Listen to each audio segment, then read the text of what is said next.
What is up, everybody? Welcome to DFS by the Numbers. This is my full card breakdown for Dana White's Contender Series, week number 7. We're getting towards the end of the season. It's been a fun season. It's been a very fun season. We got week 7, 8, 9, and 10 to go, and yeah, looking forward to this card. Some interesting fights, some interesting things to talk about, and I can't wait to break it all down. Before we get into it, if you guys could do me a couple favors, leave a like on the video, subscribe to the channel if you have not already, and we are 569 subscribers away from 30K. So if you guys do enjoy the content, help me reach 30K hopefully by the end of the year. It'd be much appreciated. I do have to shout out the winner. Did a contest last week for week number 6. Had you guys comment down your predictions. We had a lot of people get 2 out of 5. A lot of people get 3 out of 5. A ton of 4 out of 5s. Nobody got them all wrong, which was good. But there were 2 people that got 5 out of 5. And so since it was a tie, the tiebreaker goes to the person that commented first. So shout out to the person that did comment first. And that is none other than This Is Me 8. He had Hetra Souza, who was plus 136. Iwo Baraninski, who was plus 194. Thomas Gant, who was minus 146. Patty McCory, who was minus 250. And then Cody Kovanchek, who was plus 126. He went 5 for 5, and he picked 3 underdogs as well. So shout out to This Is Me. Incredible guesses. And then second place, do got to shout out second place as well. And that was Din Daddy 81. He also had all 5 correct. But like I said, since it was a tiebreaker, it went to This Is Me. So shout out to both you guys. Great predictions. And shout out to everybody for not getting 0 for 5 last week. So, all right. Got a lot to talk about. And I'll do more contests in the future. I'll probably do another contest for week 9 or week 10, something like that. So be on the lookout for that.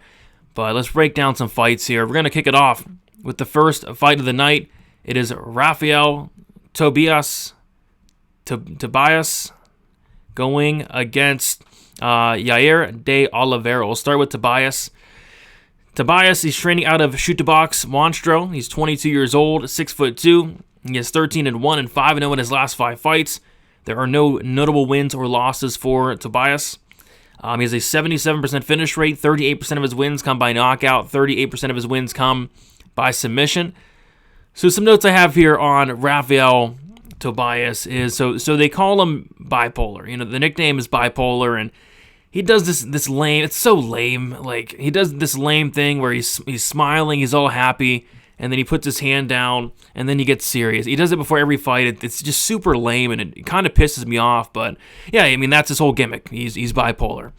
But he's only 22 years old, and yeah, he looks pretty decent.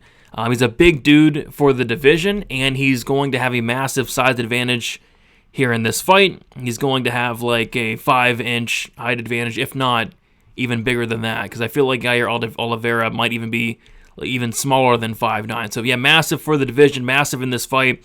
On the feet, he's very wild. He wings really big shots. He leaves himself really open for counters while doing so. He's just reckless in there when on the feet. And the strike and defense, it needs some serious improvement. Because if not, he's going to be getting knocked out in the very near future. He's there to be hit. He's down to brawl on the feet, and like I said, he leaves a ton of openings. And he has been knocked out in his only loss, and that's kind of the concern I have with him. He's just too hittable in there, a little bit too reckless, a little bit too careless, and that's kind of your typical shoot-to-box style, you know, eat one to give one type thing. But, you know, when you're fighting at light heavyweight, like these guys up at this weight class, they hit very hard, and if you're going to eat shots, you know, it's not the best strategy in the world. So the strike and defense of Tobias, the chin of Tobias is kind of scaring me a little bit. But he will look to get the fight down to the mat, and that's kind of what I would like him to do here in this matchup. Has some very solid grappling, you know, really good control on top. He's heavy on top. He's active on top with the ground and pound. And I was just really impressed with the ground game of Tobias. He's able to work his way into dominant positions very quickly, and he's just very tough to deal with once he does get on top of you. And yeah, I'm impressed with the guy. I do think he's still a little bit green, which is, you know, makes sense considering he's only 22 years old, but has 14 fights. But I like his style. You know, I think it's a fun style, that shoot-to-box style on the feet, and then he has that very solid grappling that he probably should be going to in this matchup. So, yeah, overall, I think Tobias is a very interesting fighter, interesting guy that'll bring some fun and exciting fights to the light heavyweight division. Is he the best fighter in the world? Not really, but he's still young and has room for improvement. As far as Yair de Oliveira, he is training out of CT Lucas Cabala. He's 29 years old, 5'9". He's 6-0 and 5-0 in his last 5 fights. No notable wins or losses as well for de Oliveira. Oliveira has an 83% finish rate. 67% of his wins come by knockout, and 17% of his wins come by submission.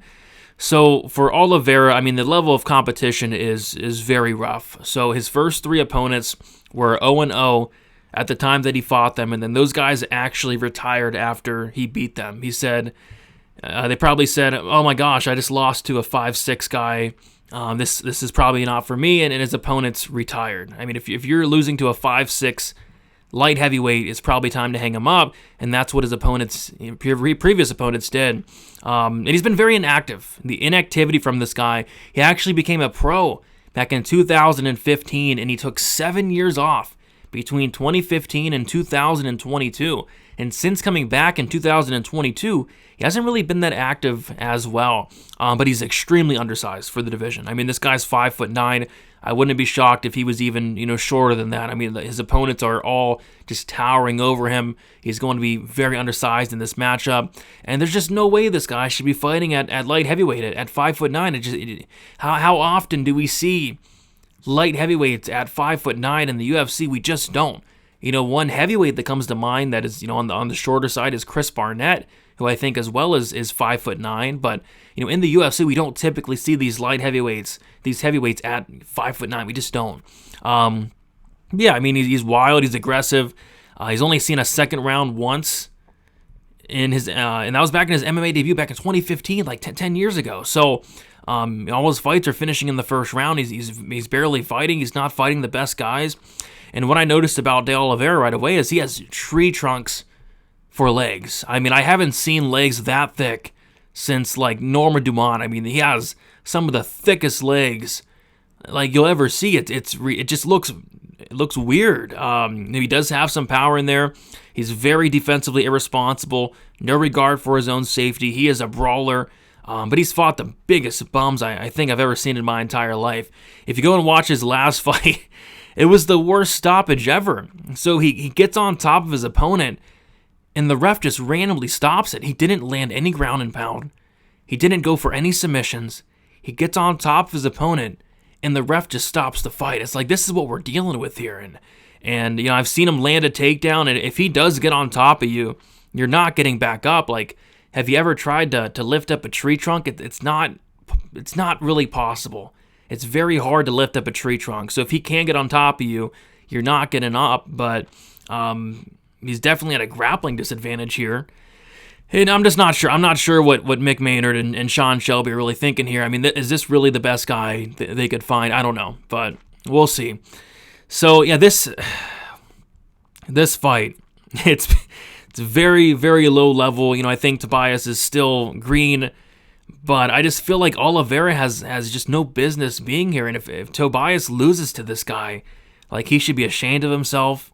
Like, he should probably retire. I think it'd be wise for Tobias to, get the grappling going early and often here.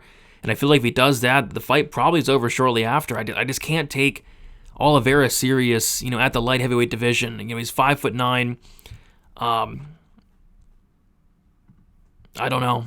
It just doesn't make a ton of sense to me. But I'm gonna go with Tobias here to win this fight, and I'm gonna say that Tobias wins this fight by first round submission. They actually have the totals out for this fight, and the under 1.5 is, I think, the most juiced under of this. I think it's like minus 250, something like that.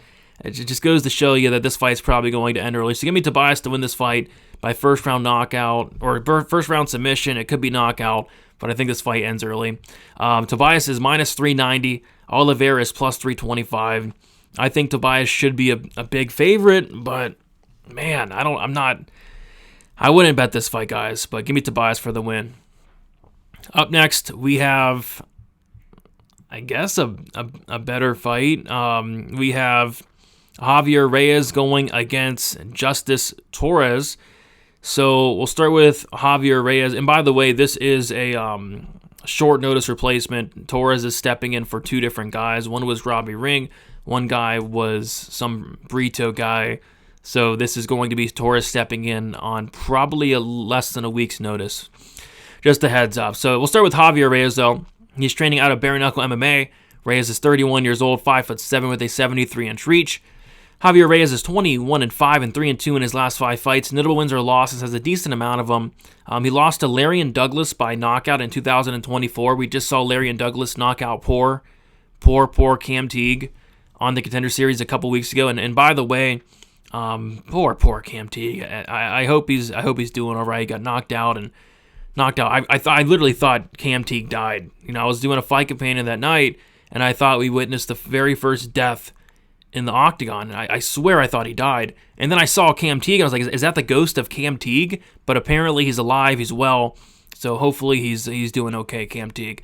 But either way, he lost to Larian Douglas by knockout. There's no shame in that. And he also beat Chase Gibson by TKO not too long ago, about a year or 2 years ago. Gibson also fought on the Contender Series. He lost to, I think, Tucker Lutz. Reyes has an 81% finish rate. 43% of his wins come by knockout. 38% of his wins come by submission. Notes I have on Reyes, he's very experienced. He's the most experienced fighter on the card. I mean, this guy has a combined record or combined fights of 26. Very solid level of competition. He's fought good guys. He went pro all the way back in 2014, been pro for 11 years now.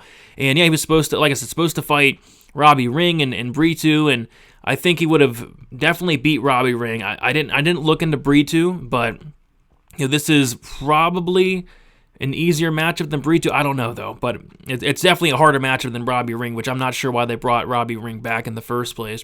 But yeah, so he's taking on a short notice guy in Justice Torres. One thing you notice about Reyes is he just doesn't have the best striking defense, and he just doesn't have the best striking in general. This guy's 26 fights, and he hasn't learned how to strike yet. He hasn't learned how to throw punches, it looks like. It's very... He just doesn't throw much volume. He's very slow. His striking is just non-existent. It's very bad, and I think he's going to lose a lot of striking exchanges to a lot of guys. And he's been knocked out twice, and I can see why he's been knocked out twice. He's very hittable. His chin's up in the air. I mean, the striking of Javier Reyes is very questionable, to say the least. But the thing with Javier Reyes is he's primarily looking to get the fight down to the mat, and that's what he does, and that's what he's good at. And on top is where he's doing his best work. He's a very slick grappler. He looks to get to the back once he gets on top, and once he does get to the back, or once he gets on top, that's either the round, or that's either the fight. The ground and pound is nasty. It's vicious. He's throwing down elbows, and his ground game is very good. His ground game is pretty dang good, but he needs to grapple in pretty much every fight. He needs to grapple in every fight, especially this fight. His striking just isn't it. He hasn't figured out the striking, and at 31 years old, 11 years into his career, he's not going to figure it out. He's a grappler, and that's what he needs to do here against Justice Torres. So Justice Torres taking this fight, like I said, on about a week's notice, training out of 4 Ounce Fight Club, where we've seen some very good fighters come out of this gym lately. I believe Josh Van's training there, Alden Correa, who we just saw pull off a massive upset last week, and I believe Michael Aswell is also training out of 4 Ounce Fight Club. I know Daniel Pineda has been working there as well, so yeah, very good gym there in 4 Ounce Fight Club. Torres is 27 years old, 5'8", has a 69-inch reach. He's 12-3 and 4-1 in his last 5 fights. No notable wins or losses for Justice Torres.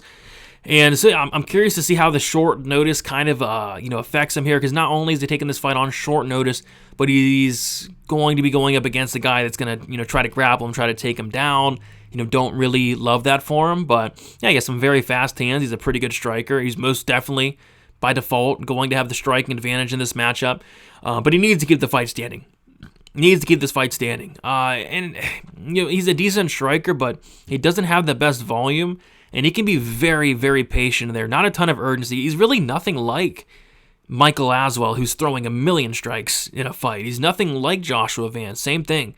Nothing really like Alden Correa. All these guys that I just named, Van, Correa, Aswell, I mean, they're all throwing a ton of volume, and this guy doesn't really do that at all. He's very patient.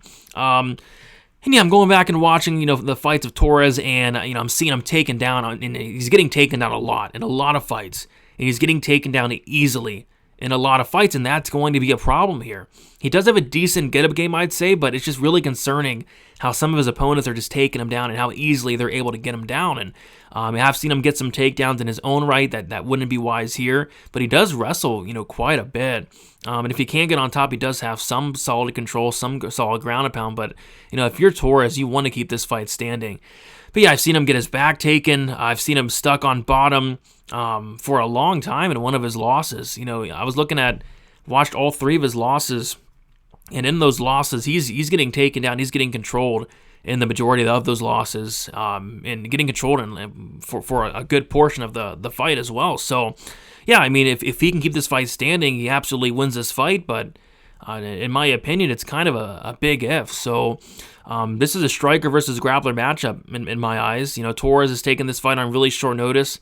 I'm not the biggest fan of that, but if he keeps his fight standing, he's going to win. Simple as that. The problem is, I just don't know if he's going to be able to keep this fight standing. And it's not like he's some murderous power puncher, because if he was some murderous power puncher, yeah, maybe he can go out there and, touch the chin of Reyes, who holds his chin up in the air, who is very hittable. Maybe he can Torres is just not some murderous power puncher to really make him pay for the strike and defense. I think Torres will absolutely win the minutes on the feet here, but I feel like Reyes should be the one that's getting takedowns, getting the fight down to the mat, and once he does get the fight down to the mat, that's his world. I'm gonna take Reyes to win this fight. I'm gonna take Reyes to win this fight by decision, by getting takedowns, getting control, and landing some good ground and pound along the way. Give me Javier Reyes to win this fight. Javier Reyes to win this fight by decision. Javier Reyes is minus 175, and Justice Torres is sitting at plus 150. Those odds seem about right to me. Slight favorite Reyes. He just has a pretty decent sized advantage on the mat, and I don't see why he can't get it there. Factoring the short notice, Reyes slight favorite makes sense to me. I'm not in love with this guy at all. I think he's going to get knocked out in the very near future. But in terms of a pick in this matchup, give me Reyes to get it done. Moving on to the next fight, we have Sofia Montenegro going against Jessa Chavez. We'll start with Montenegro.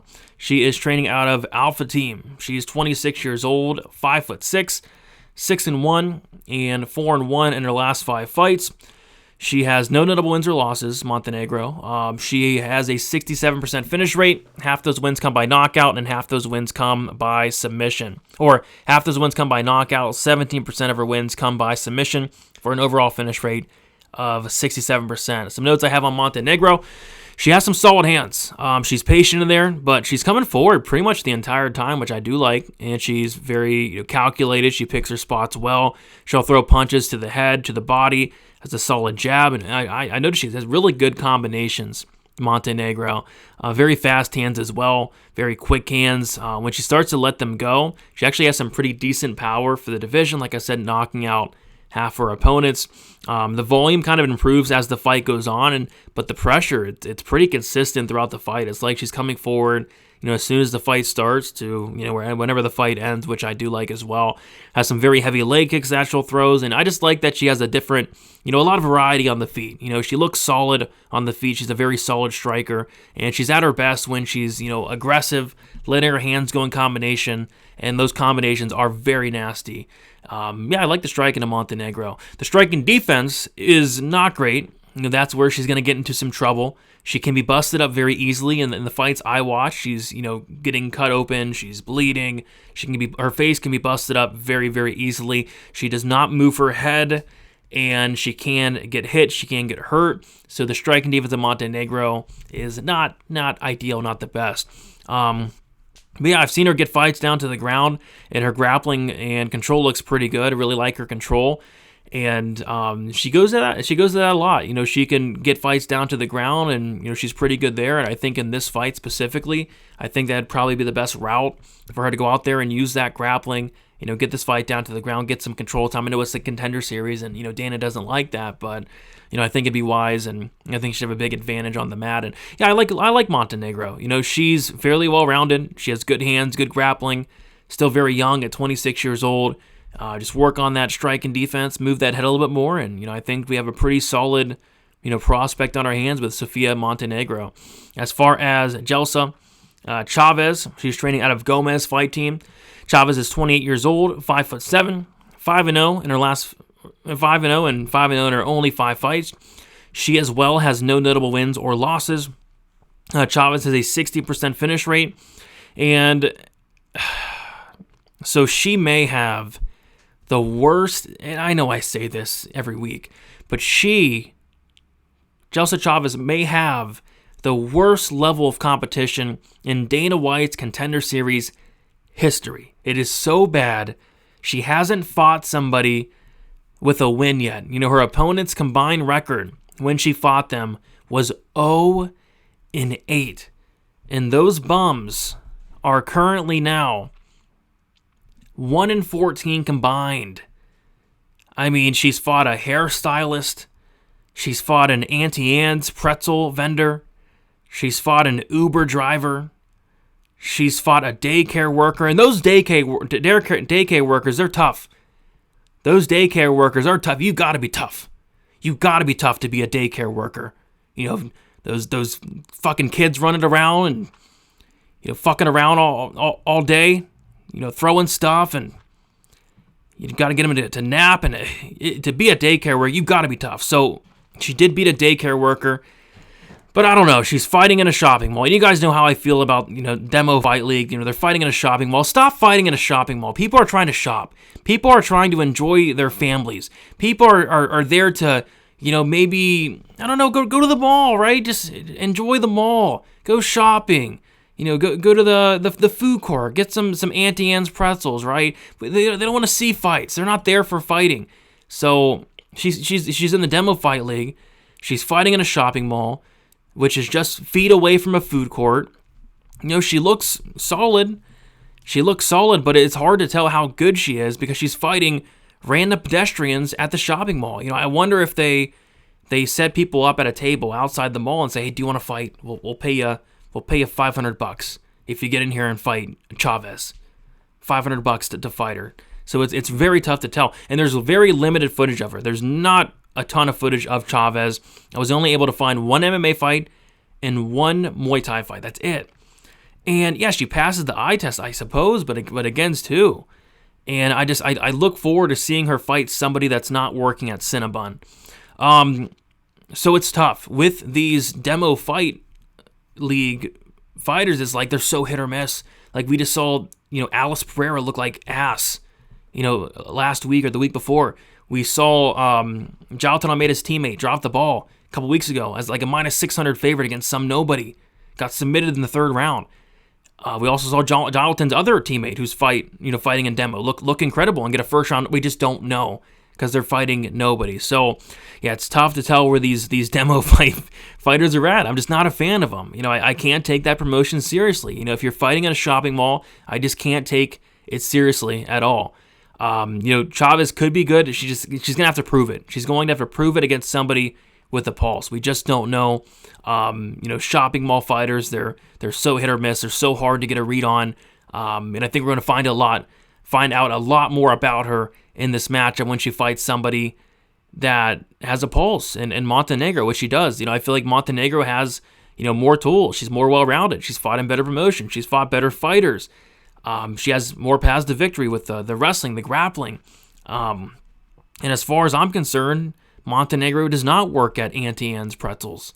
So, if that's the case, give me Montenegro to win this fight and win this fight by decision. But this is a stay-away fight. It's like it's a lot of guesswork. It's like a lot of who knows. But I got to go Montenegro. Sofia Montenegro, she is -220, and Chavez is sitting at +185. I think we're going to learn a lot about both of these ladies, but I got to go Montenegro to get this done. All right. Moving on to the next fight. It is going to be Murtazali Magomedov going against Brahan Zurcher. We got Magomedov. We'll start with him training out of KHK Dagestan. And it looks like he's been getting in some work at the UFC PI recently. Magomedov is 26 years old. He's 5'11". He's 9-0 and 5-0 in his last 5 fights. There are no notable wins or losses for Magomedov. Magomedov has a 100% finish rate. 44% of his wins come by knockout, and 56% of his wins come by submission. So yeah, Magomedov, he's patient in there. He waits a lot. Did watch his last fight. He got dropped in his last fight. Wasn't really the best look. And he doesn't really look like all that comfortable on the feet to me. Like it looks like he doesn't like getting hit. He can be reckless in there. He can go in there and brawl a little bit. I just don't like his striking defense. He backs up with his chin high in the air. He'll rush in very carelessly, and he's been able to get away with it, thus far. But I don't know about this guy. He knocked his last opponent out with a nasty knee, and I think that's probably his best weapon on the feet. He'll throw some really solid knees, and he does have some power. But man, he's so hittable on the feet, Magomedov. He does do some good work in the clinch, has some good knees in the clinch as well, and he'll wrestle, he'll get fights down to the mat, and he has okay control on top, but he can be taken down himself. I've seen him, get taken down and stuck on bottom as well. I've seen him put in a lot of bad spots on the mat, like a lot of bad spots against some of these opponents, and to his credit, he's been able to escape out of these positions, but, not really the best look. When he's on top of you, He's probably at his best there. If he can get you down, get on top of you, that's probably where he's at his best. And I'd say I do like the knees that'll throw in the clinch. And but outside of that, I just really worry about the striking defense of Magomedov. As far as his opponent, Brahan Zurcher. Zurcher's training out of Cabrina, BJJ Academy, Las Vegas. He is 29 years old, 5'9", with a 70-inch reach, 9-0, and 5-0 in his last 5 fights. Zurcher has no notable wins or losses as well. He has a 77% finish rate, 44% of his wins come by knockout, 33% of his wins come by submission. Notes I have on Zurcher, he's very composed in there, has some nice hard leg kicks, very solid hands as well. He's a very solid striker, Zurcher. His striking defense is solid. Really like the striking defense, especially compared to Magomedov. He is a little bit undersized, and he's going to be undersized in this matchup, only by 2 inches. But yeah, he's 5'9". At least he's not 5'9" fighting at light heavyweight like the dude we talked about earlier. He's 5'9" at featherweight. That's fine. That's okay. But he's going to be a little bit undersized in this matchup. I love the volume that he brings to the table. Has a lot of different weapons that'll throw on the feet, and he's good on the feet. He's a good striker, but he's also very good in the grappling as well. He has very solid grappling, very solid control on top, good ground and pound. He's position over submission, which you love to see. The takedown defense looks really good. He's a very competent grappler on the mat. Vicious ground and pound as well. His cardio is very good. He can push a pace. He can keep that pace for the full 15 minutes. He's shown he can do so. He's proven he can do so. And I like what I see from him. Size may be an issue, maybe. But other than that, he's very well-rounded and a very skilled fighter. Zurcher, I was very impressed with Zurcher. So I wasn't impressed with Magomedov. I'll be honest. I'll keep it real. I wasn't impressed with Magomedov really at all. And I have a feeling that he's better than what he looked like, in some of the fights I watch. In some of the fights I watch, his chin's up in the air. He's getting dropped. He's getting taken down. He's getting mounted. He's getting his back taken. He's winning these fights, but there's just a lot of sketchy moments in some of these fights. I think he's better than he's shown. He's still young. He's still improving. But I don't think he's that great. I don't think he's that great. I think he's very defensively irresponsible. He's extremely low volume on the feet. He makes a ton of mistakes on the mat. Submission over position. He'll get reversed. He'll get his back taken. He'll lose minutes off his back as well. And he doesn't mind staying on his back and throwing up submissions. I was just much more impressed with Zurcher. Zurcher's good everywhere. Has good takedown defense. Very good ground and pound. And I'm not sure why he opened up the underdog. Zurcher opened up the underdog. He opened up at like plus 165. I don't get that. Other than his opponent's name being Magomedov, like I don't know what's going on here. But yeah, money's starting to come in on Zurcher and a lot of it. I would have loved to get Zurcher at plus money, but apparently those lines got smashed. Zurcher at plus money would have been incredible. Even at a pick'em, it would have been nice. But now he's minus 145, and I do probably expect the line to get wider, but I don't know. People like the name Magomedov. You got that OV tax. And a lot of people, I went to Tapology, like 75% of people are picking Magomedov. I'm not sure if they really watched this guy. Not saying he can't win, but from what I've seen, he just doesn't look good. So yeah, give me Zurcher to win this fight and win it by decision. All right, main event time here. We have Danny Barbir going against the toughest name to pronounce of the season. Holy crap. Oh, let's see. Danny Barbir versus Kondratacicius. That wasn't actually that bad. Kondratacicius. Okay, that wasn't as bad as I thought it would be. So we'll start with Danny Barbir. He's training out of American top team Zagreb. He's 28 years old, 6'4", 7-0, 5-0 in his last 5 fights. No notable wins or losses for Barbir. Barbir has a 100% finish rate. 56% of his wins come by knockout, and 44% of his wins come by submission. So yeah, Barbir's massive for the division. He's very aggressive. 6'4", big guy, starts very quickly as well. He landed a nasty front kick right to the face of his opponent in his last fight. His kicks are absolutely lethal. He beat the brakes off his last opponent. Like, the ref should probably be in prison, as we speak. He actually refused to stop the fight. Landed a front kick to the face. He knocked out his opponent. The ref didn't stop it. He gets on top of him. He starts pounding away for literally probably about a minute, of unanswered ground and pound. And the ref wouldn't stop the fight, so he actually had to resort to choking him out. But just goes to show you that he can knock you out, he can choke you out, he can do it all. And everything he does is just explosive. Everything he does is explosive. Everything he does, he's looking to finish the fight. He's looking to finish the fight wherever it goes. Non-stop pressure from this guy. He's willing to eat one to give one, and he brings just a killer be killed style. Barbir. He has nasty knees in the clinch. His ground and pound is nasty once he gets on top, and he's very aggressive with the ground and pound. And he's just so big and physically strong. I think he's going to be very hard to take down and control, and he's just dangerous. He's dangerous everywhere. I've seen him put in some very bad spots in the mat, but he doesn't quit. He's able to get out of those bad spots, able to get back up, and once he does, he's just a madman. He's a wild man. Non-stop pressure, insane pace, and just he's a problem. He's a problem really wherever the fight goes. As far as his opponent, Kondratacicius, he is training out of the Fighter House. He's 25 years old, 6'2", with a 75-inch reach. Kondratacicius is 7-1 and 4-1 in his last 5 fights. No notable wins or losses for Kondratacicius.